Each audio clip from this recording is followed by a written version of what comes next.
الحمدللہ وکفی والصلاة والسلام علی عبادہ الذین اصطفی خصوصاً علی افضلہم وخاتم النبیین محمد الامین وعلی آلہ وصحبہ اجمعین اما بعد فقد قال اللہ تبارک وتعالی کما ورد فی سورة المدثر اعوذ باللہ من الشیطان الرجیم بسم اللہ الرحمن الرحیم یا ایہا المدثر قم فانذر وربک فکبر وثیابک فطہر والرجز فاہجر ولا تمنن تستکثر ولربک فاصبر صدق اللہ العظیم رب اشرح لی صدری ویسر لی امری واحلل عقدۃ من لسانی یفقہوا قولی اللہم ربنا الہمنا رشدنا واعذنا من شرور انفسنا اللہم ارنا الحق حقا وارزقنا اتباعہ وارنا الباطل باطلا وارزقنا اجتنابہ اللہم ربنا زدنا ایمانا وہدا وعلما نافعا وعملا صالحا متقبلا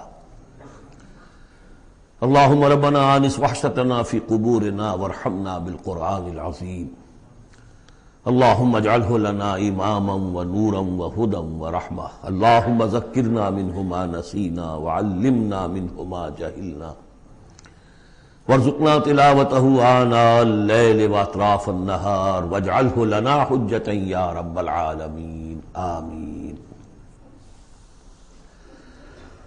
سورۃ المدثر کے بارے میں ایک روایت یہ بھی ہے کہ اس کی جو پہلی 7 آیات ہیں یہ پہلی وحی ہے جو حضور پر نازل ہوئی،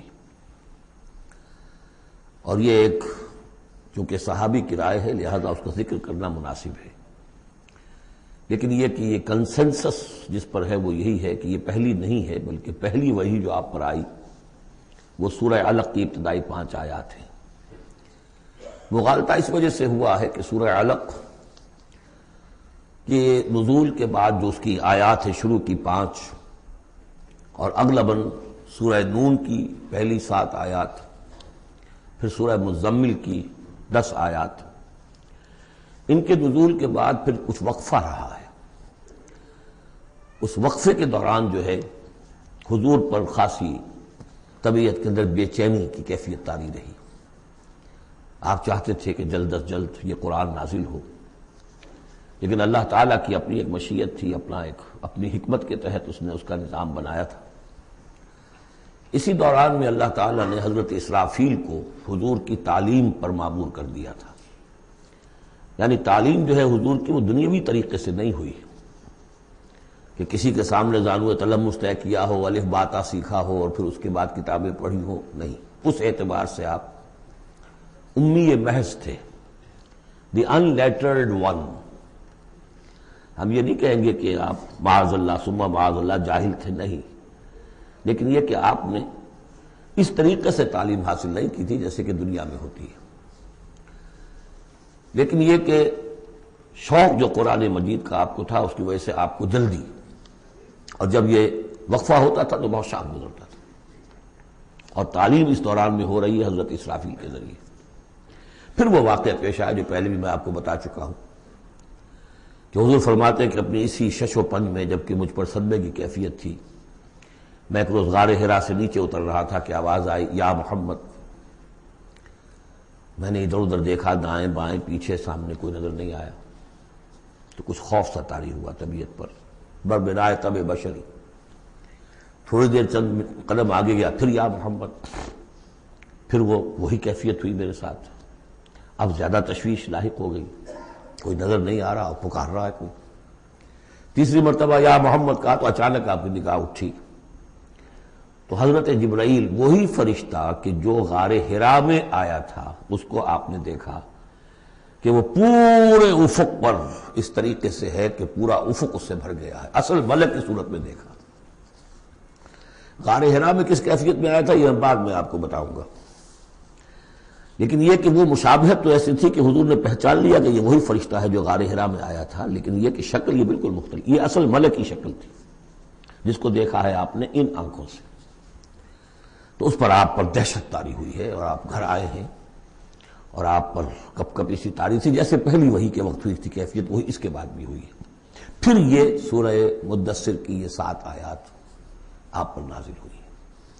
تو اس حوالے سے یہ پہلی وحی ہے، لیکن پہلی وحی ہے پہلی فترت کے بعد، پہلا وقفہ جو ہوا وحی کے اندر، اس کے بعد پہلی وحی ہے۔ اور اس سے جیسا کہ میں آپ کو بتا چکا ہوں آغاز ہوتا ہے حضور کی رسالت کا، جبکہ سورہ علق سے آغاز ہوا ہے حضور کی نبوت کا۔ آغاز نہیں کہنا چاہیے، ظہور ہوا ہے۔ نبی تو پیدائشی طور پر نبی ہوتا ہے، لیکن ظہور کا وقت ہوتا ہے جبکہ پھر وحی کا آغاز ہو۔ تو ظہور نبوت جو ہے وہ ہے سورہ علق کی آیات سے، اور یہ ہے در حقیقت کہ جس سے کہ آپ کی رسالت کا آغاز ہوا۔ اس کا جوڑا تھا سورہ مزمل، وہ ہم نے رات پڑھ لیا۔ کم سے کم یہ چیز دیکھ لیجئے کہ ان دونوں کا بھی آغاز بالکل یا ایھا المزمل یا ایھا المدثر، اے کمبل میں لپٹ کر لیٹنے والے اور اے لحاف میں یا کسی اور کپڑے میں لپٹ کر لیٹنے والے، قم، وہاں بھی قم یہاں بھی قم، اب کھڑے ہو جاؤ۔ وہاں قیام اللیل، یہاں قیام النہار کہہ لیجئے اس کو۔ وہ رات کا قیام تھا، یہ دن کا قیام ہے۔ اس رات کے قیام سے آپ کے اندر روحانی ترقی کو بڑھانا مقصود تھا، تاکہ جو بھاری بوجھ آپ کے کندھوں پر یہ سورہ مدثر کی آیات کے حوالے سے آنے والا ہے، اگرچہ آپ معراج انسانیت میں پہلے سے فائز تھے، وَإِنَّكَ لَعَلَىٰ خُلُقٍ عَظِيمٍ، یہ تو ہم سورہ نون میں پڑھ چکے ہیں، لیکن یہ کہ اس بوجھ کو اٹھانے کے لیے عام انسانی اخلاق سے بھی بلندتر روحانی طاقت کی ضرورت تھی، اور وہ اسی طریقے سے پیدا ہو سکتی تھی کہ یہ قرآن مجید کو آپ خود کوٹ کوٹ کر اپنے اندر اس کو داخل کیجئے، جذب کیجئے۔ رتل القرآن ترتیلا، ہیمر اٹ ڈاؤن۔ حالانکہ کتنا قرآن اس تک نازل ہوا تھا، مطلب repeat repeat and repeat and repeat, جیسے آپ زور زور سے کسی چیز کو ہیمر کرنے کے لیے ٹھوک رہے ہیں تو اس کو ہیمر کرتے ہیں۔ تو میں تو یہی لفظ استعمال کرتا ہوں، قرآن کو hammer it down into your heart, آپ کے دل میں، آپ کے پورے وجود میں یہ سرات کر جائے، جس کو اقبال نے خوبصورتی سے کہا، چوں بجاں در رفت جاں دیگر شبت، جب جان کے اندر یہ قرآن سرایت کرتا ہے۔ اب یہ جو سورہ مدثر ہے، اس میں البتہ اس کی پہلی 3 آیات بڑی اہم ہیں، اور اس کو اچھی طرح سمجھ لیجئے۔ ایک ایک آیت کو سمجھیے، یا ایھا المزمل یا ایھا المدثر، ان دونوں سے ایک بات سمجھ لیجئے کہ حضور کی زندگی کا ایک خاص دور ہے جو ان کے پس منظر میں ہے، جب آپ پر غور و فکر کا، سوچ بچار کا غلبہ ہو گیا تھا۔ آپ ایک بڑے عملی انسان تھے، میں آپ کو بتا چکا ہوں، بچپن اسرت میں گزرا ہے، پھر لڑکپن اور پھر اور جو ہے جس کو ہم کہتے ہیں ایڈولسنس، وہ بھی سخت مشقت میں گزری ہے۔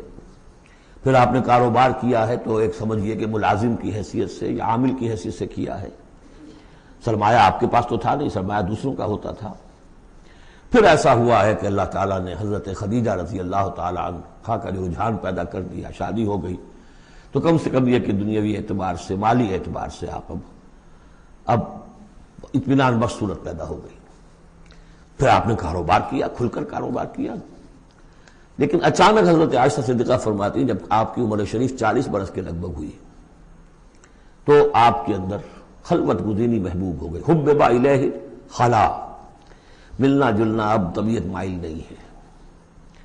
پہلے ہم کہہ سکتے ہیں کسی طور سے ایکسٹروورٹ انداز بھی تھا، لیکن اب اس کا وہ بیلنسنگ پارٹ آ رہا ہے انٹروورٹ کا، اب غور و فکر اندرونی۔ میرے نزدیک ایک ہی فرد نوع بشر ہے جو کلیتاً بیلنسڈ ہے انٹروورٹ اور ایکسٹروورٹس کے درمیان، اور وہ محمد رسول اللہ ہے، ایک ہی۔ بہرحال اس پر جو دور آیا سوچ بچار کا، تو جو آپ غار حرا میں جا کر بیٹھتے تو کیا کرتے تھے؟ الفاظ حدیث میں آئے ہیں حضرت عائشہ سے جو منقول ہے، کانا یتحنس فی، وہاں کچھ عبادت کرتے تھے۔ اب عبادت کیا کرتے تھے؟ تو شارحین حدیث کا اس پر اتفاق ہے کہ کانا تحنسہ تعبدہ فی غار حرا التفکر والاعتبار، غور و فکر، سوچ بچار، یہ کیا ہے، معاشرے کی حالت کیا ہے، اخلاقی زوال کی انتہا ہے، اس پر غور و فکر کہ اسی عرصے میں پھر وحی آئی. اس پر ایک اور اس غور و فکر پر ایک تشویش، ایک بوجھ، ایک ذمہ داری کا احساس، یہ دو چیزیں جب مل گئیں تو اب آپ کی طبیعت میں جب کسی شخص کے اوپر اس طرح سے تفکر کا غلبہ ہو جائے، متفکر ہو جائے وہ، اور وہ پھر کہیں کمبل لیا لیٹ گئے، کہیں اور اسی طریقے سے، تو یہ جو سوچ بچار کا دور تھا اس کی گویا کہ تعبیر کی گئی یا ایھا المزمل قم، اب کھڑے ہو جاؤ. یہ سوچ بچار کا دور اب ختم ہو جانا چاہیے. اب آپ کی عملی زندگی کا آغاز ہے.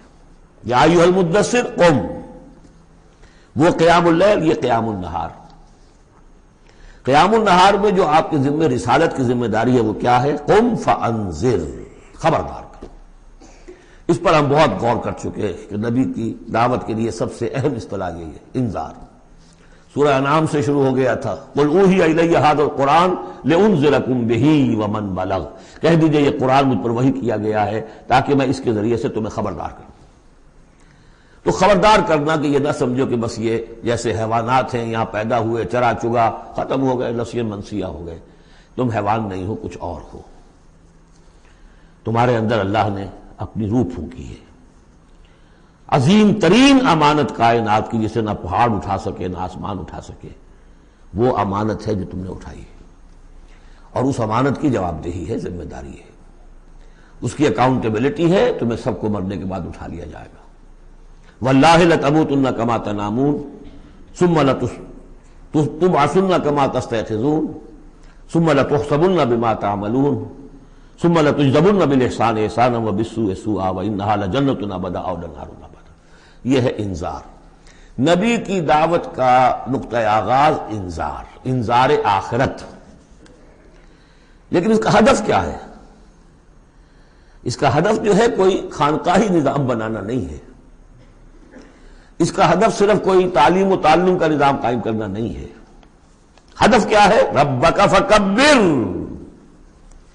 اپنے رب کو بڑا کرو. کیا مطلب ہے؟ رب تو بڑا ہے، کیا بڑا کریں گے؟ اس کی بڑائی مانی نہیں جا رہی، اس کے خلاف بغاوت ہے. ظہر الفساد فی البر والبحر، اس کی بڑائی منواؤ، اس کی بڑائی نافذ کرو. اسی کے لیے یہی لفظ ہے، وہ نیوکلیس ہے جس سے کہ پھر سمجھئے بیج ہے یا گٹھلی ہے جس سے کہ تمام الفاظ نکلے ہیں. اقامت الدین، دین کو قائم کرو. لِیُظْہِرَہُ عَلَى الدِّینِ کُلِّہ، تاکہ اس دین حق کو تمام کے تمام نظام دین پر، نظام زندگی پر نافذ کیا جائے، غالب کیا جائے. مختلف اصطلاحات ہیں. لِتَکُونَ کلمۃ اللہ العلیٰ، تاکہ اللہ کی بات سب سے اونچی ہو جائے. وَیَکُونَ الدِّینُ کُلُّہُ لِلَّہ، دین کل کا کل اللہ کے لیے. یہ سب کیا ہے؟ تکبیر رب. وَرَبَّکَ فَکَبِّرْ. تو یہ تین آیتیں اس اعتبار سے کہ حضور کا ایک خاص دور، تدبر، تفکر، پھر فکر مندی، یہ بھی بتا دیا تھا ورقہ ابن نوفل نے. اب دیکھیے انہیں صحابی نہیں سمجھا جاتا. کیوں؟ کہ ان کا انتقال فوراً ہو گیا تھا. اس کے بعد جب رسالت کا حکم آیا ہے اس وقت وہ موجود نہیں تھے. تصدیق کی ہے انہوں نے، نبوت کی تصدیق کی ہے. ان کا یہ وہی ناموس ہے. جب حضرت خدیجہ لے کر گئی حضرت ورقہ کے پاس کہ عمزاد میرے چچا کے بیٹے، ذرا دیکھیے یہ آپ کے بھائی کو کیا ہوا ہے، کیا تجربہ انہیں پیش آیا ہے. ان کا کیا تم نے دیکھا؟ آپ نے بیان کیا کہ ہاں یہ وہی ناموس ہے جو موسیٰ پر اور عیسیٰ پر نازل ہوا تھا، اور کاش کہ میں اس وقت تک زندہ رہوں جب تمہاری قوم تمہیں اس شہر سے نکال دے گی. تو اتنے پریشان ہوئے حضور، حیران ہوئے. اب مخرجیہم، کیا وہ مجھے یہاں سے نکال دیں گے؟ توقع ہی نہیں. وہ تو مجھ سے بڑی محبت کرتے ہیں، میرے قدموں تلے اپنی نگاہیں بچھاتے ہیں، ہر جگہ مجھے خوش آمدید کہا جاتا ہے، کیسے ممکن مجھے نکال دیں گے؟ کہا کہ نہیں، یہ پیغام جس کے ذمے بھی آیا ہے اس پیغام کا پہنچانا، اس کی قوم اس کی دشمن ہو جاتی ہے. تو اب یہ تشویش ہے نا حضور کو. یہ دور ہے در حقیقت یا ایھا المزمل قم، یا ایھا المدثر قم. اب یہ جوڑے ہونے کا کانسیپٹ بھی سامنے ہو گیا. وہ قم اللیل ہے اور یہ قم فی النہار ہے. یہاں دعوت اور رسالت کا معاملہ ہے، کیونکہ ان آیات کے نزول سے قبل ابھی آپ کو اپنی دعوت کی تبلیغ کا حکم ملا ہی نہیں تھا. تو چونکہ ورقہ ابن نوفل کا انتقال ہو گیا، ان کا شمار جو ہے صحابہ میں نہیں ہوتا۔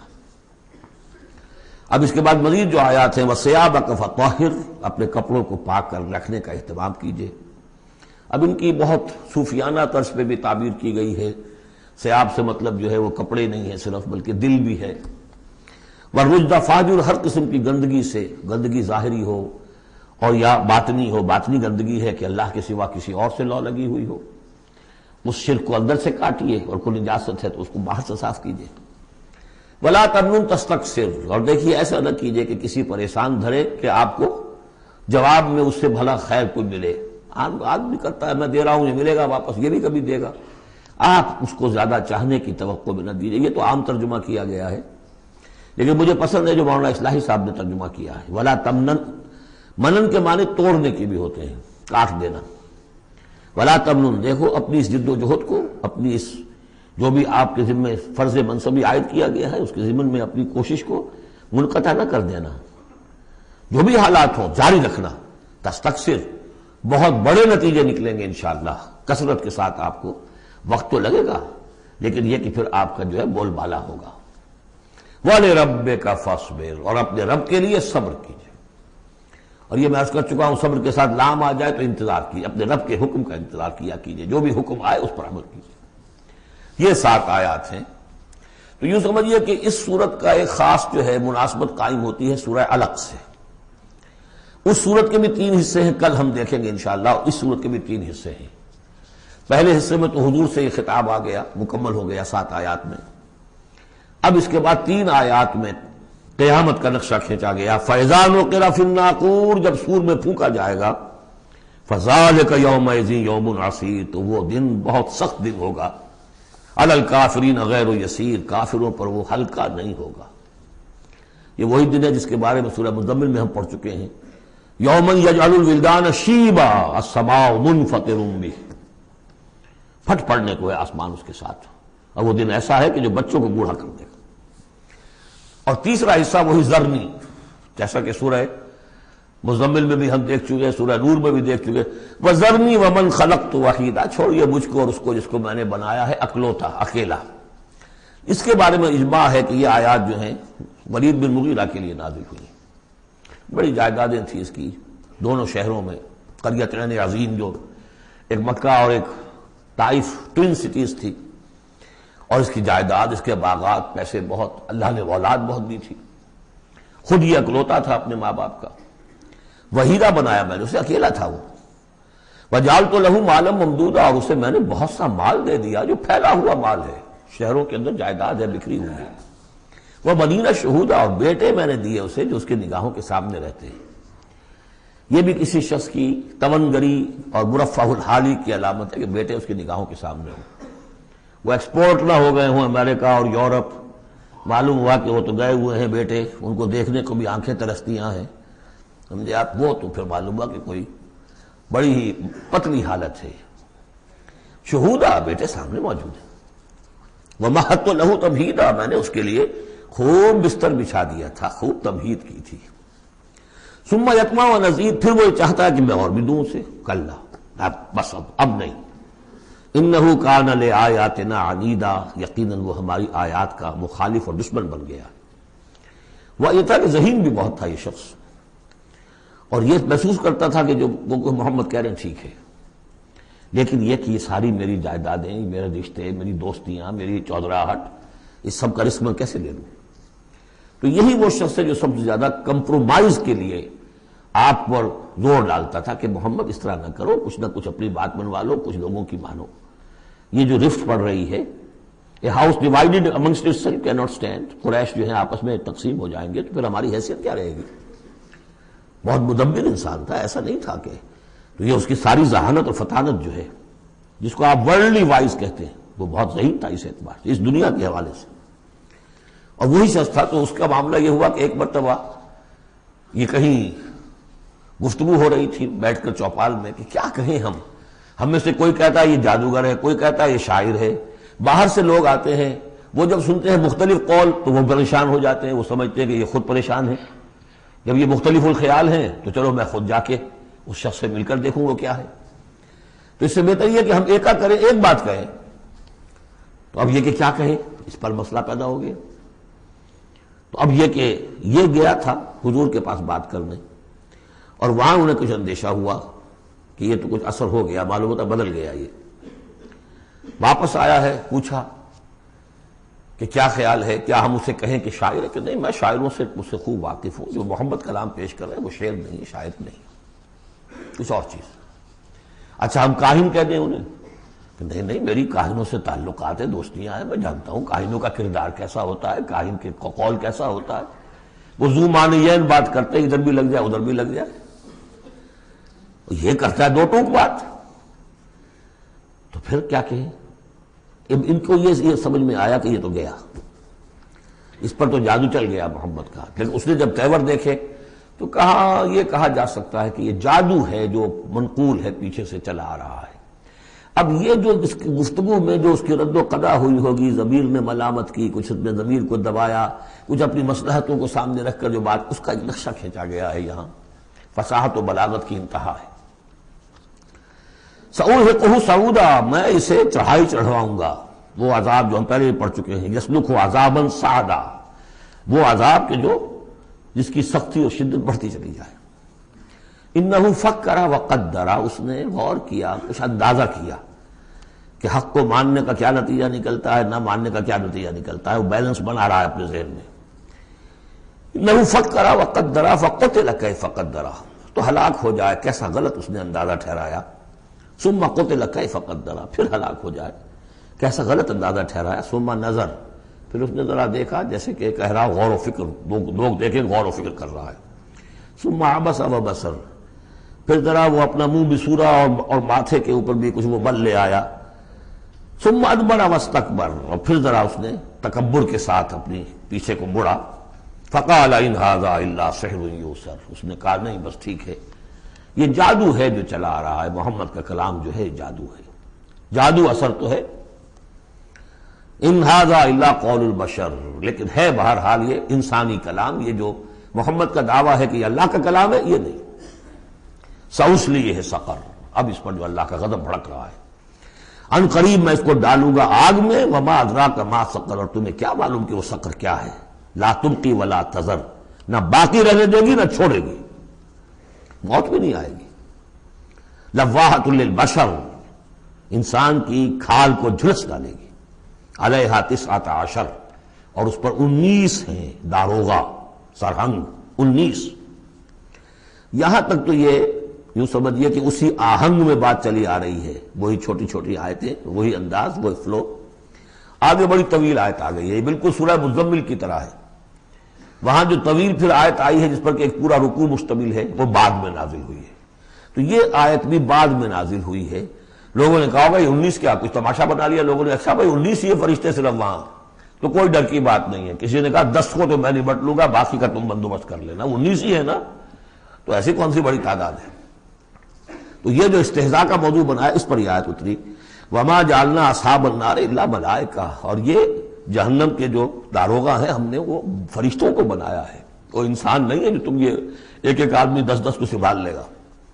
وما جعلنا عدتهم الا فتنة للذین کفروا، یہ تعداد جو ہم نے تمہیں بتا دی ہے ان کی، وہ صرف اس لیے کہ کافروں کے لیے ایک جانچ ہو جائے، پرکھ ہو جائے۔ لیستيقن الذین اوتوا الکتاب، تاکہ اوتوا الکتاب جنہیں کتاب دی گئی تھی انہیں یقین آ جائے۔ تو یہ روایت ترمذی ہے، ترمذی کی شریف میں روایت موجود ہے کہ یہ در حقیقت 19 کا عدد تورات میں موجود تھا، لہذا اہل کتاب کے لیے تو گویا کہ ان کے لیے ایک یقین کرنے کی بنیاد بن گئی۔ لیستيقن الذین اوتوا الکتاب ویزداد الذین آمنوا ایمانا، اہل ایمان کے تو ایمان میں اضافہ ہوگا، وہ جو بھی اللہ کی طرف سے وحی پڑھ کر سنائیں گے محمد رسول اللہ، ان کا ایمان کامل ہے، ان کے ایمان میں اضافہ ہوگا۔ ولا یرتاب الذین اوتوا الکتاب والمؤمنون، اور تاکہ نہ شک میں پڑے نہ تو وہ اہل کتاب جن کو پہلی کتاب دی گئی تھی اور نہ مسلمان۔ وَلَيَقُولَ الَّذِينَ فِي قُلُوبِهِم مَرَضٌ، اور تاکہ کہیں وہ لوگ جن کے دلوں میں روگ ہے، جو حق کو ماننا نہیں چاہتے۔ وَالْكَافِرُونَ، اور کافر جو طے کر چکے ہیں کہ ہم نے کسی صورت ماننا ہی نہیں ہے۔ ماذا اراد اللہ بہذا، مسئلہ یہ کیا اللہ نے 19 کا آزاد کر کے کیا مراد ہے اس سے۔ کذالک یضل اللہ من یشاء، اسی طرح اللہ تعالیٰ گمراہ کر دیتا ہے جس کو چاہتا ہے، ویہدی من یشاء، اور ہدایت دیتا ہے جس کو چاہتا ہے۔ وما یعلم جنود ربک الا هو، اور تیرے رب کے جو لشکر ہیں انہیں تو کوئی جانتا ہی نہیں سوائے اس کے. وما ہی الا ذکریٰ للبشر، اور یہ جو آیات قرآنیہ ہیں، یہ مؤنث آیا ہے تو آیات کے اوپر اس کو لے جائیے، یہ کچھ نہیں ہے سوائے اس کے کہ انسانوں کے لیے یاد دہانی ہے، نصیحت ہے، تذکیر ہے، تذکرہ ہے. اب یہ 31ویں آیت تھی کہ جو اتنی لمبی تھی، وما جعلنا اصحاب النار الا ملائکہ سے شروع ہو کر یہ صاحب بتا رہا ہے کہ اس کا اسلوب مختلف ہے، یہ یا مدنی دور کی ہے یا یہ کہ بہرحال یعنی یوں سمجھیے کہ ہجرت سے متصل قبل کی، جیسے وہ آیت میں آپ کو بتا چکا ہوں. اب یہاں سے پھر وہی آہنگ شروع ہو رہا ہے جو پہلے تھا. کلا والقمر واللیل اذ ادبر والصبح اذا اسفر انہا لإحدی الکبر. کیوں نہیں، قسم ہے چاند کی، اور قسم ہے رات کی جبکہ وہ پیٹھ موڑے، پیٹھ پھیرے جانے لگے. والصبح اذا اسفر، اور قسم ہے صبح کی جبکہ وہ روشن ہو جاتی ہے، روشن کر دیتی ہے. اس میں اشارہ ہو رہا ہے در حقیقت کہ فطرت وحی کی رات چلی آ رہی تھی. 600 برس سے نزول وحی کا سلسلہ منقطع تھا، وہ جس کا انہوں نے جنات میں تذکرہ کیا تھا من بعد کتاب موسیٰ. اس میں بس روشنی ہوتی تھی تو ایسی ہی جیسے کہ مستعار روشنی چاند کی روشنی ہوتی ہے جو راتوں کو بھی ہوتی ہے، بس اس درجے میں ہدایت آسمانی اور ہدایت خداوندی دنیا میں رہ گئی تھی. لیکن اب محمد الرسول اللہ کی رسالت و نبوت کا خورشید طلوع ہو گیا ہے، اب دن روشن ہو گیا. کلا والقمر واللیل اذ ادبر والصبح اذا اسفر، ان تین کو قسموں کو ذرا یاد رکھیے گا، یہ آگے چل کر بڑی اہمیت کے ساتھ ان کا حوالہ پھر آئے گا کہ رات کی تاریکی تھی، اب رات جا رہی ہے، اور اس میں جو تھی صرف چاند کی روشنی تھی جو مستعار تھی. سابقہ نبوتوں کی تعلیم وغیرہ جو بھی تھی باقی تھی، کچھ بگڑ گئی، کچھ تھی، کچھ پولیوٹڈ ہو گئی، کچھ صحیح تھی. اب سورج طلوع ہو گیا، والصبح اذا اسفر انہا لإحدی الکبر، اور اب یہ ایک بہت بڑی باتوں میں کی ایک بات ہے. نبوت محمدی کو معمولی بات نہیں، رسالت محمدی انہا لإحدی الکبر نذیرا للبشر، خبردار کرنے کے لیے انسانوں کے لیے. لمن شاء منکم ان یتقدم او یتأخر، جو بھی تم میں سے چاہے کہ وہ آگے بڑھے یا پیچھے رہ جائے. ابو بکر آگے بڑھے، ابو لہب پیچھے رہ گیا، ہمیشہ کے لیے پیچھے رہ گیا. حمزہ اور عمر ذرا تھوڑی دیر کے بعد آ گئے، درجات ہیں. لمن شاء منکم ان یتقدم او یتأخر، جو بھی تم میں سے چاہے تقدم کرے، آگے بڑھے، صدیقیت کا مقام حاصل کر لے. جو شخص چاہے ذرا اور تھوڑی دیر انتظار کر کے آئے گا، والذین تبعوہم بإحسان کے درجے میں آئے گا، سابقون الاولون کے درجے سے نکل جائے گا. اور پھر کیا کہ اس کے بعد ایسے بھی ہوں گے کہ جن کو بالکل ہمت ہی نہیں ہوگی، وہ واقعتاً مستقل طور پر کفر میں رہ گئے. لمن شاء منکم ان یتقدم او یتأخر کل نفس بما کسبت رہینہ، ہر جان جو کچھ کہ اس نے کمایا ہے اس کے عوض رہن ہے، اسے وہ چیز اب وصول کرنی ہوگی. الا اصحاب الیمین، سوائے ان کے کہ جو داہنے والے ہوں گے، جنہیں دیا جائے گا ان کا اعمال نامہ داہنے ہاتھ میں. فی جنات یتساءلون، وہ جنتوں میں ہوں گے، ایک دوسرے سے پوچھتے ہوں گے عن المجرمین، گناہ گاروں کے بارے میں. ما سلککم فی سقر، تم لوگوں کو کس چیز نے جہنم میں ڈالا، تم لوگ کیوں اس جہنم کے اندر پڑے. قالوا لم نک من المصلین، وہ کہیں گے کہ ہم نہیں تھے نماز پڑھنے والے. وَلَمْ نَكُ نُطْعِمُ الْمِسْكِينَ، اور ہم نہیں تھے مسکین کو کھانا کھلانے والے. وَكُنَّا نَخُوضُ مَعَ الْخَائِضِينَ، اور ہم تو ایسے ہی بس مذاق ہی میں لگے رہے، باتوں کے بال کی کھال اتارتے رہے، ہم نے سنجیدگی سے سوچا ہی نہیں. وَكُنَّا نُكَذِّبُ بِيَوْمِ الدِّينِ، اور سب سے بڑھ کر یہ last but not the least, ہم جزا و سزا کے دن کا انکار کرتے رہے.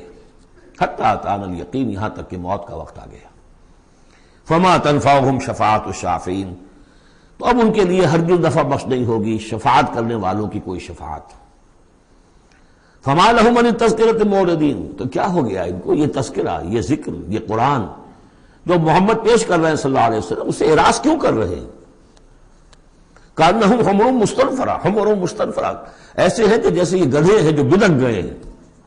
فرت من قسورہ، شیر کو دیکھا ہو، کبھی آپ نے دیکھا ہوگا ٹیلی ویژن وغیرہ پر، تو افریقہ کا نقشہ دکھایا جاتا ہے کہ ذرا شیر کی آہٹ دیکھتے اور پھر زیبرے جس طرح بھاگتے ہیں دمڑ دمڑ دمڑ کرتے ہوئے، ان کا پورا غول جو ہوتا ہے، تو وہ نشان وہ ہے اصل میں کہ یہ لوگ جو ہے اس طریقے سے کانہم حمر، زیبرے بھی گدھے ہی ہے نا. کأنہ حمر مستنفرہ فرت من قسورہ، کسی شیر کو دیکھ کر وہ بھاگتے. بل یرید کل امرئ منہم ان یؤتی صحفا منشرہ. اب یہ ان کا استہزائیہ انداز تھا کہ محمد تم کہتے ہو کہ ہمارا حساب کتاب ہوگا، ہم میں سے ہر ایک کو کیوں نہیں دے دیے جاتے ہمارے اعمال نامے، یا یہ کہ یہاں سے مراد یہ ہے کہ جو کتاب تمہارے پاس آئی ہے تو ہمیں کیوں نہیں کتاب دے دی گئی، کھلے ہوئے صحیفوں میں ہم میں سے ہر شخص کے پاس کتاب آ جاتی. کلا بل لا یخافون الآخرہ، ہرگز نہیں، یہ جو باتیں بنا رہے ہیں یہ اس لیے کہ آخرت کا خوف نہیں ہے ان کے دل میں. جب آخرت کا خوف نہ رہے تو جو باتیں چاہو بناؤ. جیسے وہ کہتے ہیں کہ بے حیا باش و ہر چے خواہی کن، ایک دفعہ حیا کا پردہ اٹھا دو پھر جو چاہو کرو. کلا انہ تذکرہ، ہرگز نہیں، یہ تو بس ایک یاد دہانی ہے، نصیحت ہے. فمن شاء ذکرہ، جو چاہے اس سے نصیحت اخذ کر لے. وما یذکرون الا ان یشاء اللہ، اور یہ نہیں اس سے نصیحت اخذ کر سکیں گے کوئی بھی مگر یہ کہ اللہ چاہے. هو اہل التقوی و اہل المغفرہ، وہ ڈرنے کے لائق بھی ہے اور وہی مغفرت کا مجاز بھی ہے، جس کو چاہے وہ مغفرت کر سکتا ہے. اہل التقوی و اہل المغفرہ، یہ ہے سورہ مدثر. اب آگے چلیے، جوڑا آ رہا ہے سورۃ القیامہ اور پھر اس کا جوڑا ہے سورۃ الدہر. بسم اللہ الرحمن الرحیم. لا اقسم بهذا البلد وانت لا اقسم بیوم القیامہ ولا اقسم بالنفس اللوامہ ایحسب الانسان ان لن نجمع عظامہ. یہ سورت جو ہے بہت ہی حسین اور بہت منفرد سمجھیے کہ نمائندہ ایک سورت ہے قرآن مجید کی. اس کا جو خطاب کا انداز ہے، جو میں نے شروع میں آپ کو جو انٹروڈکٹری لیکچرز دیے تھے، کہ اس کا اسلوب جو ہے وہ خطابت کا ہے. قرآن کو ہم کہہ سکتے ہیں کہ it's a collection of divine orations، اللہ تعالیٰ کے خطبات، مجموعہ خطبات الہیہ. تو مختلف مواقع پر جیسے کہ خطیب کو خطبہ دیتا ہے تو اس طریقے سے اللہ تعالیٰ نے یہ صورتیں نازل کی ہیں. حضور پڑھ کر سناتے تھے تو آپ کا انداز بھی خطیبانہ ہوتا تھا. حدیث میں آتا ہے کہ جب آپ خطبہ دیتے تھے تو آپ کی آواز بلند ہو جاتی تھی، اعلیٰ صوتہ احمرت عیناہ، آنکھیں سرخ ہو جاتی تھی. اور آپ اس طریقے سے خطبہ دیتے تھے جیسے کہ کوئی سپہ سالار اپنے فوجیوں کو للکار رہا ہے، بڑھا رہا ہے کہ لڑو اور آگے بڑھو، یہ انداز ہوتا تھا. تو اس طرح کا خطبہ اس میں آپ دیکھیں گے ابھی بات ایک طرف ہو رہی ہے، ابھی کسی اور طرف ہو گئی، کبھی کسی تحویل الخطاب. اس کے لیے بہت، پھر یہ کہ 4-6 آیتیں آئیں گی ایک خاص قسم کے آہنگ میں، خاص قسم کے قوافی تو ہم کو نہیں کہنا چاہیے، تو یہ آتے ہیں وہی انہی حروف پر صورتیں ختم ہو رہی ہیں، وہی سٹائل ہے. پھر کوئی سٹائل بدلے گا، پھر 4-6 صورتیں اس دوسرے انداز کی ہوگی، پھر 4-6 تیسرے انداز کی ہوگی. تو یہ آپ صورت جو ہے فصاحت و بلاغت میں بھی فلو بے انتہا ہے اور خطیبانہ انداز، اور اس میں تحویل الخطاب. پس منظر میں کیا ہے کہ وہ لوگ ہیں کہ جو انکار کریں کوئی قیامت نہیں ہو سکتی، کیسے ممکن ہے کہ جب کہ انسان مر چکے ہوں گے اور مٹی ہو جائیں گے پھر اٹھا دیا جائے، یہ ممکن نہیں ہے. تو اس کا جواب ہے جو دیا جا رہا ہے. لا اقسم بیوم القیامہ، لا یہاں پر ان کے خیالات کی نفی نہیں، میں قسم کھاتا ہوں قیامت کے دن کی. تمہیں شک ہے اور مجھے اتنا یقین ہے کہ میں قسم کھا رہا ہوں قیامت کے دن کی. ولا، اور پھر نہیں، اقسم بالنفس اللوامہ، میں قسم کھاتا ہوں نفس لوامہ کی. نفس لوامہ کون سا نفس انسان میں جسے ہم ضمیر کہتے ہیں، کانشنس، ملامت کرنے والا بھی. مائی کانشنس از بائٹنگ می، میرا ضمیر مجھے ملامت کر رہا ہے. کوئی آپ برا کام کرتے ہیں تو ضمیر اندر سے کچھ شے ہے، تو کیوں ہے یہ؟ اگر کوئی نیکی نہیں، بدی نہیں، تو یہ اندر کی خرش کیوں ہو جاتی ہے؟ اور اگر یہ نیکی ہے اور بدی ہے تو کوئی اس کا نتیجہ نکلنا چاہیے کہ نہیں؟ یعنی پہلی آیت جو ہے وہ تو اسی طرح کی ہے جیسے سورہ تغابن میں ہم نے پڑھا تھا، قل بلا وربی لتبعثن ثم لتنبؤن بما عملتم. اس میں دلیل کوئی نہیں ہے، اذعان ہے، ایک شخص اپنے یقین کو دلیل کے طور پر پیش کر رہا ہے، اور یہ اس پر سارا دار و مدار ہے. کون شخص ہے؟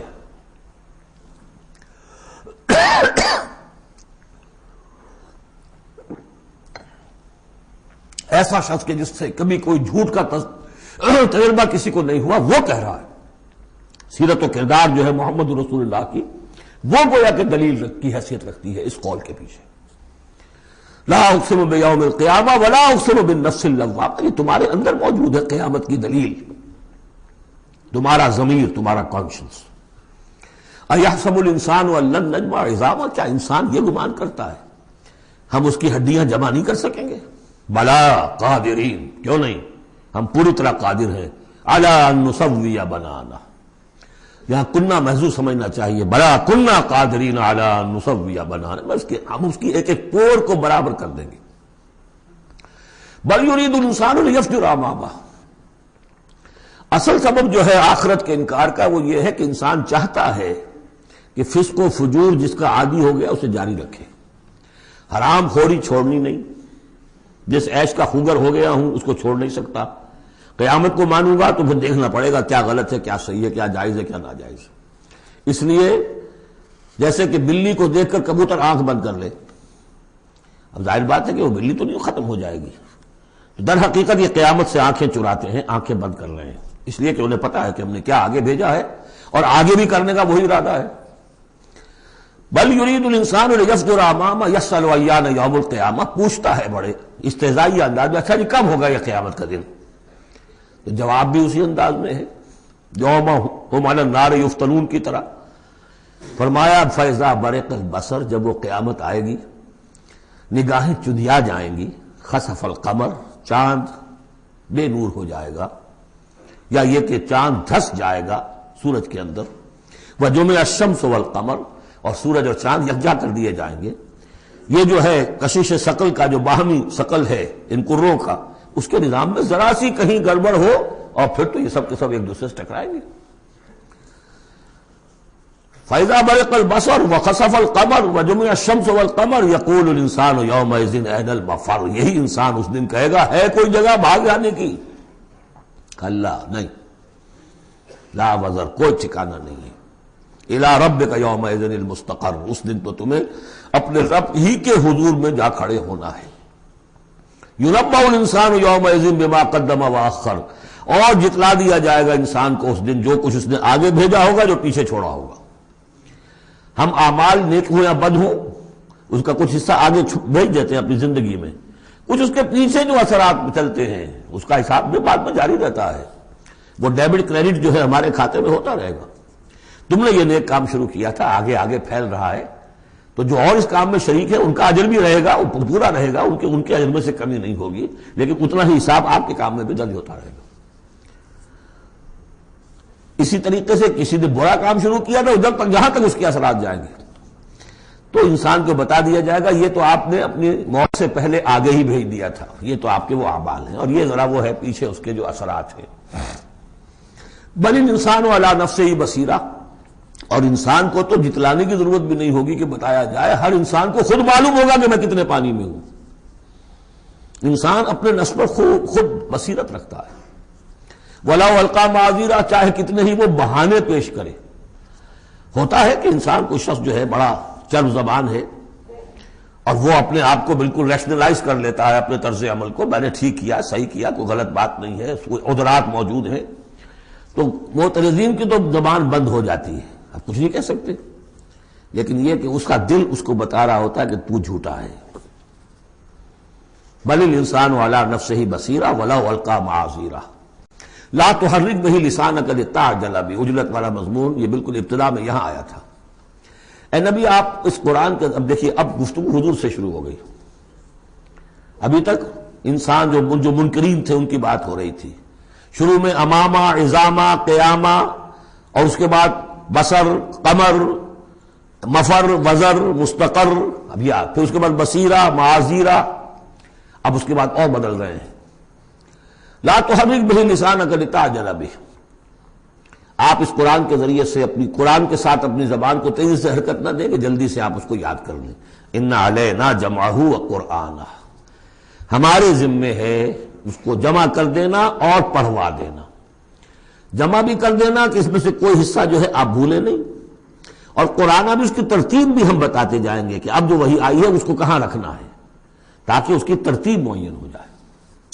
فَإِذَا قَرَأْنَاهُ فَاتَّبِعْ قُرْآنَهُ، پھر جب ہم پڑھوائیں اس کو جس ترتیب سے اسی کی پیروی کیجیے گا۔ یہ ترتیب وہ ہے ترتیب مصحف جس کے تحت کے قرآن مرتب کیا گیا، اور ہم مانتے ہیں کہ یہ ترتیب نزول کی نہیں ہے، نزول کے ساتھ ہی اللہ تعالیٰ کا حکم آتا تھا کہ اب یہ وہی فلاں جگہ ہوگی۔ ثُمَّ إِنَّ عَلَيْنَا بَيَانَهُ، پھر ہمارے ذمے ہے اس کو واضح کر دینا بھی، جیسے کہ ہم دیکھ چکے ہیں قرآن مجید کی تبیین کرتا ہے۔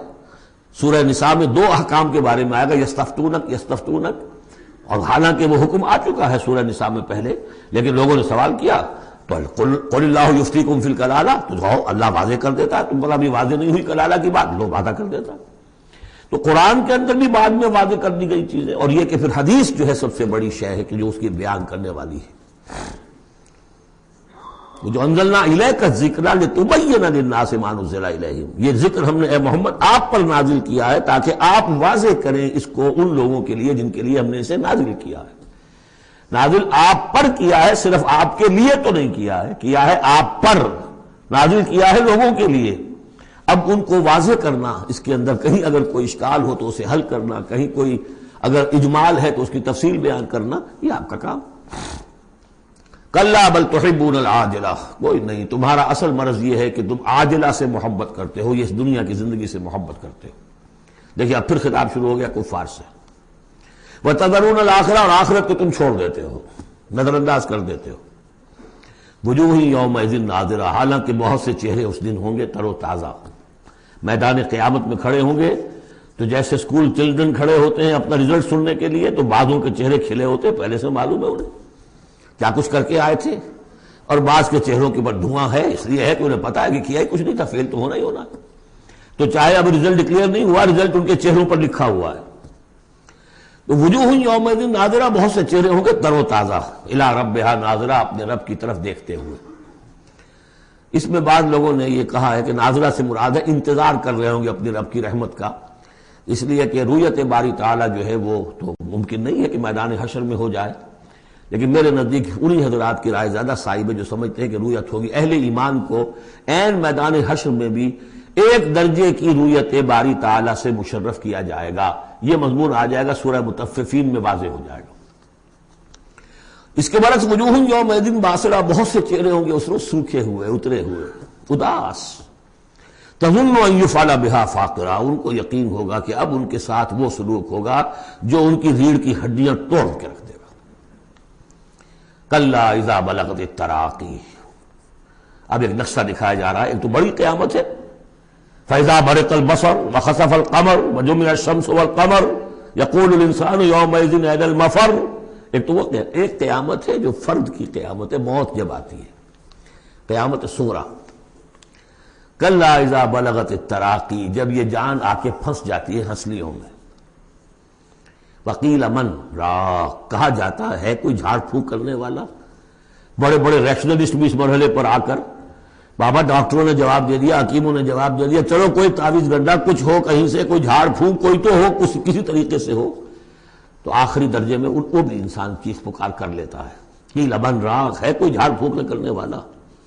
وظن انہ الفراق، اور گمان ہو گیا اس کو کہ اب تو فراق ہے، جانا ہے، یہ گھر بھی چھوڑنا ہے جو بڑے چاؤ سے بنایا تھا، اور یہ آل اولاد کو بھی چھوڑ کر جانا ہے.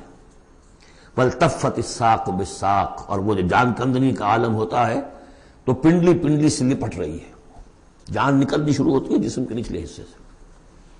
الی ربک یومئذ المساق، اس دن تو تمہیں اپنے رب ہی کی طرف دھکیلے جانا ہے. پھر بدل گئے قوافی. فلا صدق ولا صلی، تو نہ اس نے تصدیق کی نہ نماز پڑھی. ولیکن کذب وتولی، بلکہ جھٹلا دیا اور پیٹھ موڑ لی. تصویر لفظی ہے جو نقشہ اس وقت ہوتا تھا. ثم ذهب الى اهله يتمطى، اور پھر چلا اپنے گھر والوں کے پاس اکڑتا ہوا جا رہا ہے. حضور کی بات کو تو نظر انداز کر دیا. امشو، چلو چلو یہاں سے. وَاصْبِرُوا عَلَىٰ آلِهَتِكُمْ، صبر کرو، جا کے جمے رہو اپنے آلہہ پر. ذهب الى اهله يتمطى اولى لك فاولى ثم اولى لك فاولى. افسوس ہے تجھ پر، اور افسوس ہے تجھ پر، اور پھر افسوس ہے تجھ پر، اور پھر افسوس ہے تجھ پر. اَيَحْسَبُ الْإِنسَانُ أَن يُتْرَكَ سُدًى، کیا انسان یہ سمجھتا ہے کہ اسے یوں ہی چھوڑ دیا جائے گا؟ کوئی باز پرس نہیں، کوئی حساب کتاب نہیں، کوئی جواب طلبی نہیں، کوئی اجر نہیں، کوئی سزا نہیں، کوئی جزا نہیں. أَلَمْ يَكُنْ نُطْفَةً مِّن مَّنِيٍّ يُمْنَىٰ، کیا نہیں تھا وہ ایک گندے پانی کی بوند جو ٹپکائی گئی.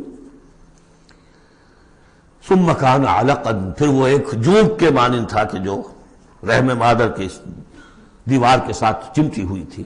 عَلَقَةً فَخَلَقَ فَسَوَّىٰ، پھر اسی کو اس نے بنایا، اسی میں نقش و نگار بنا دیے، اسی میں آنکھیں آ گئیں، اسی میں کان آ گئے، اسی میں کیا کیا بنایا. فی ظلمات ثلاث، تین پردوں کے اندر. فجعل منہ الزوجین، اسی سے بنا دیے، کسی کو نر کسی کو مادہ، کسی کو مؤنث کسی کو مذکر۔ الیس ذلک بقادر علی ان یحیی الموتى، عقل کے اندھو یہ سوچو وہ ہستی جو یہ سب کچھ کر رہی ہے وہ اس پر قادر نہیں ہوگی کہ مردہ کو زندہ کر دے؟ جو تمہارا مشاہدہ ہے گندے پانی کی ایک بوند سے، افلاطون بھی اسی سے آ گیا، اور بقراط بھی، اور سقراط بھی، اور ظاہر بات ہے انبیاء بھی وہیں سے آئے ہیں۔ کہاں سے آئے ہیں؟ ایک ہی استثناء ہے نا حضرت عیسیٰ علیہ السلام کا، باقی تو سب کہاں سے آئے؟ وہیں سے آئے۔ سارے اولیاء اللہ کہاں سے آئے؟ وہیں سے آئے۔ گندے پانی کی بوند، اس سے کیا کچھ وہ بناتا ہے۔ تو تمہارا یہ خیال ہے کہ وہ مردہ کو زندہ نہیں کر سکے گا، اتنا عاجز ہو گیا۔ فعینا بالخلق الاول بل ہم فی لبس فی الخلق من خلق جدید۔ اس کے بعد جیسا کہ یہ سوال ہے، بلا کیوں نہیں؟ پروردگار یقیناً الیس ذلک بقادر بلا نشہد انک قادر علی ان تحیی الموتى، ہم اس پر گواہ ہیں۔ سورۃ الدہر۔ اب دیکھیے جس مضمون سے سورہ قیامہ ختم ہوئی تھی جوڑا وہاں سے شروع ہو رہا ہے۔ الم یکن نطفۃ من منی یمنی ثم خلق فسوی، آپ نے دیکھ لیا۔ اب دیکھیے بسم اللہ الرحمن الرحیم، هل اتى على الانسان حین من الدہر لم یکن شیئا مذکورا، کیا انسان پر نہیں آیا تھا ایک وقت ایسا بھی، اس دہر میں سے، اس زمانے میں سے انسان نکلا ہے نا۔ قلزم ہستی سے تو ابرا ہے مانند حباب، تو قلزم ٹائم، اس ٹائم کا بھی ایک بہت بڑا سمندر ہے، اسی سے ہم ابھر کر آئے ہیں۔ هل اتى على الانسان حین من الدہر لم یکن شیئا مذکورا، قابل ذکر شے ہی نہیں تھا وہ، کوئی پسند کرتا ہے اس کو ذکر کرنا؟ اب کیا کرے، قرآن میں تو لفظ آتا ہے اس کو ہمیں ترجمہ کرنا پڑتا ہے، ورنہ ظاہر بات ہے کہ آدمی پسند بھی نہیں کرتا کہ اس کا ذکر کیا جائے۔ اس چیز سے لم یکن شیئا مذکورا، وہ شے جو زبان پہ لانے کے لائق نہیں ہے اس سے پیدا کیا گیا۔ انا خلقنا الانسان من نطفۃ امشاج، ہم نے انسان کو پیدا کیا ہے ملے جلے نطفے سے۔ اب بتائیے کہ اس کو کیا سمجھا ہوگا پہلے جبکہ معلوم نہیں تھا۔ امشاج ملا جلا، مرد کی طرف سے سپرمیٹوزوان آ رہا ہے، ماں کی طرف سے اووم آ رہا ہے، ان دونوں کے اجتماع سے پھر وہ زائگوٹ وجود میں آتا ہے، نبتلی ہے، اور پھر اس کو ہم مختلف ادوار میں سے گزار رہے ہیں، نطفہ اور علقہ اور مضغہ، ہم الٹتے پلٹتے رہے اسے، یا اس کا یہ مطلب یہ بھی ہے کہ ہم نے یہ تخلیق کی ہے اسے جانچنے کے لیے، پرکھنے کے لیے، ابتلا کے لیے۔ فَجَعَلْنَاهُ سَمِيعًا بَصِيرًا، پھر ہم نے اس کو بنا دیا سننے والا، دیکھنے والا۔ اِنَّا هَدَيْنَاهُ السَّبِيلَ، اور پھر ہم نے اسے راہ سجھا دی۔ فطرت کے اندر وہ راہ کی ہدایت موجود ہے، ایمان ہے ہماری روح کے اندر۔ ہدیناہ السبیل، ہم نے وہ راستہ دکھایا ہوا ہے اس کو، اندھا بہرا نہیں بھیجا دنیا کے اندر، ایک اسے ظاہری آنکھ دی ہے، ایک باطنی آنکھ بھی دی ہے، اسے روح پھونکی ہے اس میں۔ انا ہدینا السبیل، اور اس کے بعد اس کو آزادی دے دی، اما شاکرا و اما کفورا، چاہے تو شکر گزار بن کر زندگی گزارے اور چاہے ناشکرا ہو کر۔ البتہ ان دونوں حالتوں میں انجام مختلف ہوگا۔ انا اعتدنا للکافرین سلاسل واغلالا وسعیرا، کافروں کے لیے ہم نے تیار کر رکھی ہے زنجیریں اور طوق اور دہتی ہوئی آگ۔ اس کے برعکس ان الابرار یشربون من کاس کان مزاجها کافورا، ہمارے نیکوکار بندے جو ہوں گے وہ پیئیں گے اس پیالے میں سے جس میں کافور کی ملونی ہوگی، شراب طہور اور اس میں کافور ملی ہوئی۔ عین یشرب بها عباد اللہ یفجرونها تفجیرا، اور یہ چشمہ ہوگا جس کے پاس بیٹھ کر، جس کے کنارے بیٹھ کر پیئیں گے اللہ کے بندے، اور وہ اس چشمے کو جس طرح چاہیں گے اپنے اپنے علاقوں کے اندر اس کی شاخیں نکال کر لے جائیں گے۔ یوفون بالنذر، وہ نذر کو پورا کرتے ہیں۔ وَيَخَافُونَ يَوْمًا كَانَ شَرُّهُ مُسْتَطِيرًا، اور ڈرتے رہتے ہیں اس دن سے جس کا کہ شر پھیل جانے والی شے، قیامت کا دن۔ وَيُطْعِمُونَ الطَّعَامَ عَلَىٰ حُبِّهِ مِسْكِينًا وَيَتِيمًا وَأَسِيرًا، اور کھانا کھلاتے ہیں وہ اس کی محبت پر یا اس کی محبت کے علی الرغم، دونوں ترجمے اس کے، اللہ کی محبت میں کھلاتے ہیں کھانا، یا اس کھانے یا مال کی محبت کے علی الرغم کھلاتے ہیں۔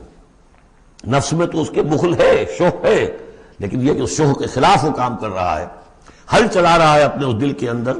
متصدقین ان المصدقین والمصدقات واقرضوا اللہ قرضا حسنا، مسکینا و یتیما و اسیرا، مسکین کو، یتیم کو اور اسیر کو۔ انما نطعمکم لوجہ اللہ، یہ بھی کہتے جاتے ہیں ہم آپ کو یہ کھانا کھلا رہے ہیں صرف اللہ کو راضی کرنے کے لیے، لا نرید منکم جزاء ولا شکورا، آپ سے ہمیں نہ کوئی بدلہ چاہیے یہاں تک کہ شکریہ بھی نہیں چاہیے، ہم تو جو کام کر رہے ہیں صرف اپنے رب کو راضی کرنے کے لیے۔ انا نخاف من ربنا یوما عبوسا قمطریرا، ہمیں ڈر ہے اپنے رب کی طرف سے ایک ایسے دن کا کہ جس کی اداسی جو ہے وہ بڑی سختی ہوگی، قمطریرا۔ عبوسا قمطریرا کہتے ہیں کسی شخص کو جس کے چہرے پہ کبھی مسکراہٹ آتی نہ ہو، منہ سے قمطریرا ہے۔ وہ دن ایسا ہوگا کہ اس دن کسی کے چہرے پر مسکراہٹ نظر نہیں آئے گی۔ فوقاہم اللہ شر ذلک اليوم، تو اس دن کے شر سے اللہ تعالیٰ اپنے ان بچوں کو، اپنے ان بندوں کو بچا لے گا۔ وَلَقَّاهُمْ نَضْرَةً وَسُرُورًا، اور ان کو ملاقات کرا دے گا ان کے لیے تو اب جو وہاں پر استقبال کرنے والی ہوگی تر و تازگی اور سرور اور مسرت۔ وَجَزَاهُمْ بِمَا صَبَرُوا، اور بدلہ دے گا انہیں ان کے صبر کا، جو انہوں نے صبر کیا دنیا میں، حلال پر اکتفا کی، اپنے فرائض ادا کیے، چاہے فاقے آ گئے، چاہے جان دینی پڑ گئی، تو اس کے ان صبر کے بدلے میں انہیں ملے گا جنت رہنے کے لیے، حریر ریشم پوشاک کے لیے، پہننے کے لیے، متکئین فیہا علی الارائک، بیٹھے ہوئے ہوں گے اس میں تختوں کے اوپر، لا یرون فیہا شمسا ولا زمہریرا، نہیں دیکھیں گے اس میں کوئی سختی نہ دھوپ کی اور نہ ٹھنڈ کی۔ زمہریر بہت سخت سردی جس میں کب کبھی طاری ہو جائے، دھوپ جو ہے سخت تیز گرم، یہ شکل ہوگی نہیں، معتدل موسم ہر وقت۔ بدانیۃ علیہم ظلالھا، اور اس کے جو سائے ہیں وہ ان کے اوپر پھیلے ہوئے ہوں گے، جھکے ہوئے ہوں گے۔ وذللت قطوفھا تذلیلا، اور درختوں کے جو خوشے ہوں گے پھلوں کے وہ بھی نیچے کی طرف لٹکے ہوئے ہوں گے۔ ویطاف علیہم بآنیۃ من فضۃ واکواب کانت قواریرا، اور ان پر گردش میں ہوں گے لوگ جو بھی ان کے خادم ہوں گے، وہ ایسے برتن لے کے جو چاندی کے ہوں گے، اور ایسے آب خورے یا کپ کہ جو شیشے کے بنے ہوں گے، لیکن یہ شیشہ نہیں ہوگا، قواریرا من فضۃ، چاندی ایسی ہوگی کہ جس کے تھرو آپ دیکھ سکیں، وہ چاندی جو ہے ہوگی چاندی لیکن شیشے کے مانند، قواریرا من فضۃ قدروھا تقدیرا، جس کو کہ بڑے اس کے پیمانے اور ماپ بنا کر رکھے گئے ہیں، ان لوگوں نے بنا دیے۔ وَيُسْقَوْنَ فِيهَا كَأْسًا كَانَ مِزَاجُهَا زَنْجَبِيلًا، پلائے جائیں گے اس میں وہ جام کہ جس میں ملونی ہوگی سونٹ کی، عَيْنًا فِيهَا تُسَمَّىٰ سَلْسَبِيلًا، یہ بھی ایک چشمہ ہوگا جنت میں جس کا نام ہے سلسبیل۔ وَيَطُوفُ عَلَيْهِمْ وِلْدَانٌ مُخَلَّدُونَ، اور ان پر ہر وقت گردش میں رہیں گے ان کے وہ لڑکے، وہ چھوکرے، وہ ان کے بوائز، ان کے خادم جو ہمیشہ اسی عمر کے اسی شکل میں رہیں گے۔ اذا رأیتہم حسبتہم لؤلؤا منثورا، اور وہ بھی جب تم انہیں دیکھو گے محسوس کرو گے کہ جیسے یہ تو لؤلؤا موتی ہے بکھرے ہوئے، وہ بھی نہایت خوبصورت ہوں گے۔ وَإِذَا رَأَيْتَ ثَمَّ رَأَيْتَ نَعِيمًا وَمُلْكًا كَبِيرًا، جہاں بھی دیکھو گے وہی دیکھو گے کہ نعمتیں ہی نعمتیں ہیں اور بڑی بادشاہی ہے جو اللہ نے دے دی ہے اپنے ان نیک بندوں کو۔ عَالِيَهُمْ ثِيَابُ سُنْدُسٍ خُضْرٌ وَإِسْتَبْرَقٌ، ان کے اوپر ہوں گے کپڑے باریک ریشم کے، سبز و استبرق، اور گاڑھے کے، نیچے کے جسم کے لیے گاڑھا لباس اور اوپر کے لیے باریک لباس۔ وَأَحُلُّوا أَسَاوِرَ مِن فِضَّةٍ، اور انہیں کنگن پہنائے جائیں گے چاندی کے۔ وَسَقَاهُمْ رَبُّهُمْ شَرَابًا طَهُورًا، اور پلائے گا انہیں ان کا پروردگار پاک مشروب، شراب جو پاک ہوگا۔ إِنَّ هَذَا كَانَ لَكُمْ جَزَاءً، اور کہا جائے گا یہ آپ لوگوں کا بدلہ ہے۔ وَكَانَ سَعْيُكُمْ مَشْكُورًا، اور یقیناً آپ کی جد و جہد، آپ کی بھاگ دوڑ دنیا میں جو آپ نے کی اللہ کے لیے، اللہ کے دین کے لیے، وہ سفل ہوئی، مقبول ہو گئی، اس لیے آپ کو یہ چیزیں بدلے میں ملی۔ اِنَّا نَحْنُ نَزَّلْنَا عَلَيْكَ الْقُرْآنَ تَنزِيلًا، اے نبی ہم نے آپ پر اس قرآن کو اتارا ہے بطرز تنزیل، تھوڑا تھوڑا کر کے۔ فَاصْبِرْ لِحُكْمِ رَبِّكَ، بس انتظار کیجئے اپنے رب کے فیصلے کا، یعنی آپ جلدی نہ کیجئے، یہ وہاں اس کے مقابلے میں آ گیا۔ وَلَا تُحَرِّكْ بِهِ لِسَانَكَ لِتَعْجَلَ بِهِ إِنَّ عَلَيْنَا جَمْعَهُ وَقُرْآنَهُ، ہم نے اسے بطور تنزیل ہی نازل کرنا ہے، تو آپ ذرا انتظار کیا کیجئے ربی کا۔ وَلَا تُطِعْ مِنْهُمْ عَاصِمًا أَوْ كَفُورًا، اور یہ جو کشاکش اب شروع ہو رہی ہے اس میں بھی آپ کو بہت صبر کرنا پڑے گا، نہ صرف قرآن کے لیے صبر کرنا پڑے گا ان تمام اس سارے کشاکش میں، لیکن یہ کہ آپ کسی گناہگار اور ناشکرے کی بات سنیے ہی نہ، ان کی باتوں پر دھیان ہی نہ دیجیے۔ وَاذْكُرِ اسْمَ رَبِّكَ بُكْرَةً وَأَصِيلًا، اور اپنے رب کے نام کی مالا جپا کیجیے صبح شام۔ وَمِنَ اللَّيْلِ فَاسْجُدْ لَهُ، اور رات کے ایک حصے میں اس کے لیے سجدہ کیا کیجیے۔ وَسَبِّحُوا لَيْلًا طَوِيلًا، اور رات کے بڑے حصے میں تسبیح کیجیے۔ یہ وہی حکم چلا رہا ہے ابھی، ابتدائی دور کا ہے چونکہ، تو ابتدائی دور میں تو یہ نمازیں 5 وقتہ نہیں تھے، سارا معاملہ رات ہی کا تھا۔ سورہ مزمل سے چلا آ رہا ہے معاملہ، قُمِ اللَّيْلَ إِلَّا قَلِيلًا نِصْفَهُ وَانقُصْ مِنْهُ قَلِيلًا أَوْ زِدْ عَلَيْهِ وَرَتِّلِ الْقُرْآنَ تَرْتِيلًا، تو لیلاً طویلا۔ بعد میں جب 5 وقتہ نماز کا نظام آ گیا، پھر اب اس کو مختصر کر کے تہجد، اور وہ بھی سب کے لیے نہیں، وہ بھی حضور کے لیے فرمایا نافلۃ لک ومن اللیل فتہجد بہ نافلۃ لک، حضور کے لیے تو وہ بھی بمنزلہ فرض تھی، لیکن باقی لوگوں کے لیے نفل ہے، وہ جو چاہے کریں۔ لیکن حضور کے لیے بھی وہ نفل جو ہے وہ فرض کے حکم میں ہے، یعنی نفلی فرض ہے، وہ اضافی فرض ہے کہ باقی سب نمازیں فرض ہیں ہی ہے، ایک اضافی فرض ہے آپ کے لیے نافلۃ لک، باقی سب کے لیے وہ نفل ہے۔ ان هؤلاء يحبون العاجلة ويذرون وراءهم يوما ثقيلا، یہ لوگ اصل میں دنیا کو دنیا سے محبت کرتے ہیں۔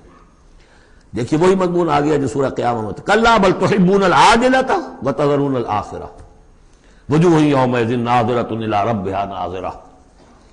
ان هؤلاء يحبون العاجلة ويذرون وراءهم يوما ثقيلا، یہ محبت کرتے ہیں اس عاجلہ سے، اس نقد زندگی سے، فوری زندگی کو، اور چھوڑے بیٹھے ہوئے ہیں جو ان کے پیچھے ایک بڑا بھاری دن آنے والا قیامت کا دن، اس کا تصور نکالا ہوا ہے۔ یوما یجعل الولدان شیبا السماء منفطر بہ وراءهم یوما ثقیلا، جو ان کے پیچھے بھاری دن ہے۔ نحن خلقناہم وشددنا اسرہم، ہم نے ہی ان کو تخلیق فرمایا اور ان کے جوڑ خوب مضبوط باندھے ہیں۔ وَإِذَا شِئْنَا بَدَّلْنَا أَمْثَالَهُمْ تَبْدِيلًا، جب چاہیں گے ان جیسے اور لے آئیں گے ان کو بدل کر۔ مجھے تیسرا مقام ہے کہ جس سے دلیل یہ ملتی ہے کہ جب باعث بعد الموت ہوگا تو ہم جیسے ہمارا جسم ہے ویسا ہی جسم ہمیں دیا جائے گا۔